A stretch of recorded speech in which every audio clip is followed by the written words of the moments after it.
You've heard these terms by now: Bitcoin mining, the blockchain, Dogecoin. Cryptocurrency is having a notable impact on the world's financial markets, but it's also affecting the environment. Currency is a new kind of payment network. It's largely free of regulation, and transactions can be harder to trace. But this anonymity has a price, and the planet is paying it. The issue is how crypto is made in cyberspace. It's called mining, but instead of digging for diamonds or gold, computers are digging for answers.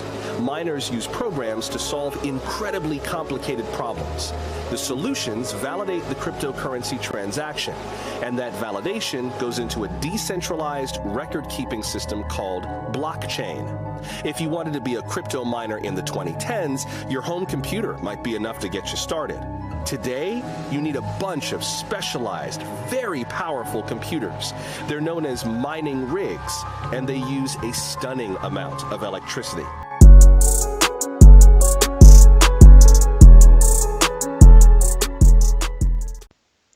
What's going on, ladies and gentlemen? Welcome to the Frequently Unanswered Questions. My name is Maxon, and today we are talking about crypto mining, proof of work. How does that work? And is it really bad for the environment? Now, if you saw the beginning of the video, you saw how pretty much they're explaining how Bitcoin mining is sucking up a lot of energy and it's bad for the environment. Well, I'm actually here to defend proof of work a little bit. Okay? So, but I got to explain pretty much how it works. So let's talk about what mining is. In the beginning of the video, you saw the guy said, these computers are solving a problem. The problem, look at the problem this way. It's a password. What password are these computers trying to solve?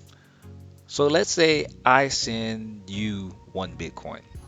Well, that transaction gets put in a block and it's password protected, right?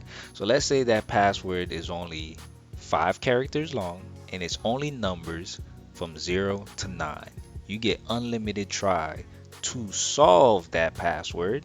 Once you solve that password, that transaction gets approved and it gets recorded onto the blockchain. Well, if a human try to solve that password, it's gonna take forever.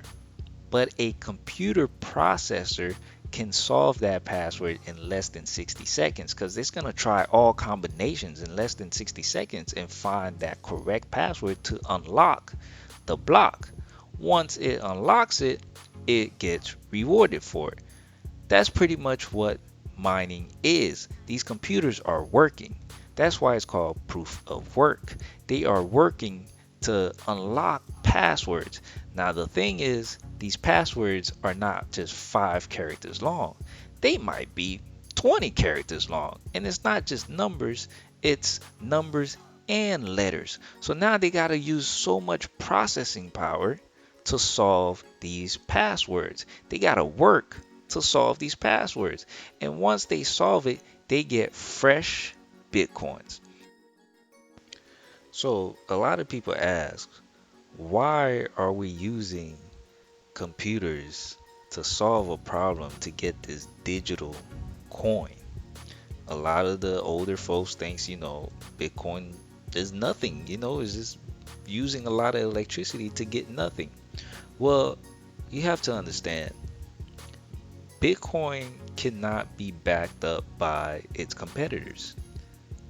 Gold, you can't use gold to back up Bitcoin because it's a digital asset and it's competing to replace gold. And you can't use cash to back up Bitcoin because, again, it's a digital asset. It's trying to, go over cash as a reserve currency. So what is the one thing that assets use to be created? Energy. So that's what backs up Bitcoin. It's energy.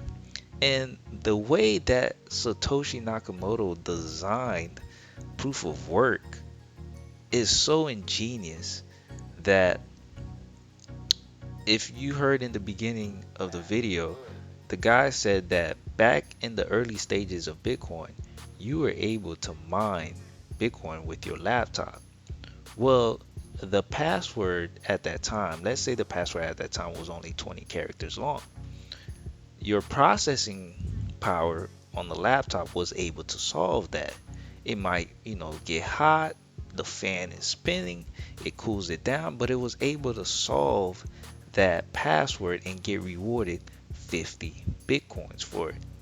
Now, Satoshi set it up where every 4 years the password gets tougher and the reward goes down. So now the energy, you need more energy, right? To mine or to solve the password. But then you get less bitcoins because Bitcoin now should be worth more now that the energy that's being used to solve it is higher, if that makes sense. So it's set up in an ingenious way. And the 4 year cycles where it gets cut in half and the rewards get cut in half, but the password keeps getting tougher, that's called the halving.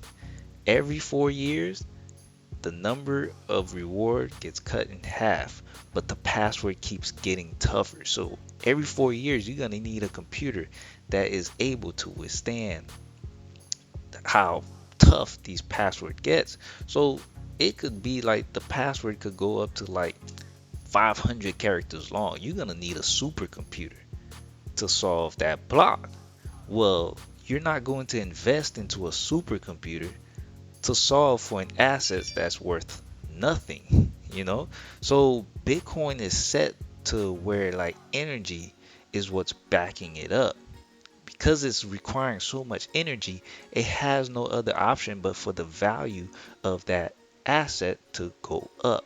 So it's a very ingenious way, ingenious design, and that's pretty much what, why proof of work is really important for Bitcoin.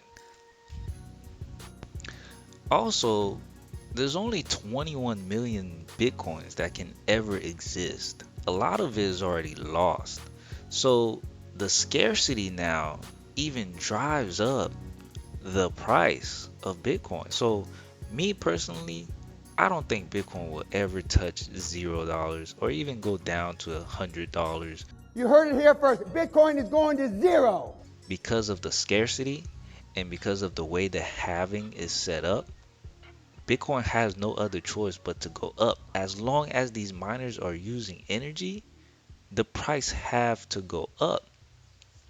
Now, the positive thing is with proof of work is that it forces the chipset creators, like the CPU creators, to push and innovate for a chip now that is powerful but uses less energy.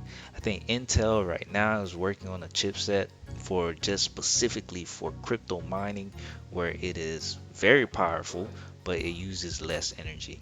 And also there's other alternatives, of course. A lot of miners are using solar power, wind power. Even El Salvador is trying to build a crypto mining ring around a volcano where they'll use the heat or from the volcano to power their mining ring. So proof of work is not as bad as it seems.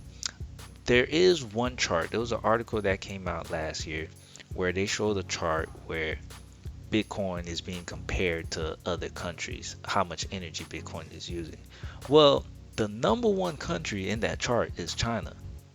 And nobody complains about China using so much energy. Why?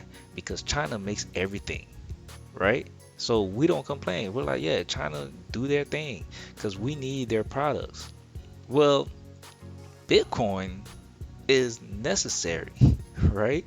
For us to be in a decentralized world, Bitcoin is necessary. So I think the energy that is being used is nothing compared to what China is being used, but the ops are making it seem like it's a big thing that all of a sudden you can't breathe because computers are working to mine Bitcoin. It's a big misconception. Um, it's not killing the environment. China is doing so much to the environment, but nobody said a word. So at the end of the day, proof of work is fighting back. I think the future of proof of work will look a lot brighter, and the narrative that is bad for the environment will go away eventually. So what do you guys think? I don't want this video to be too long. I will make another video on proof of stake. um I do like that too, proof of work, proof of stake. I like both. There's pros and cons to both. I like both, but let me know what you guys think. Please like the video if you learned something new. Comment down below if you're a proof of work person, proof of stake, what you think about it. And I will see you guys in the next video. Peace.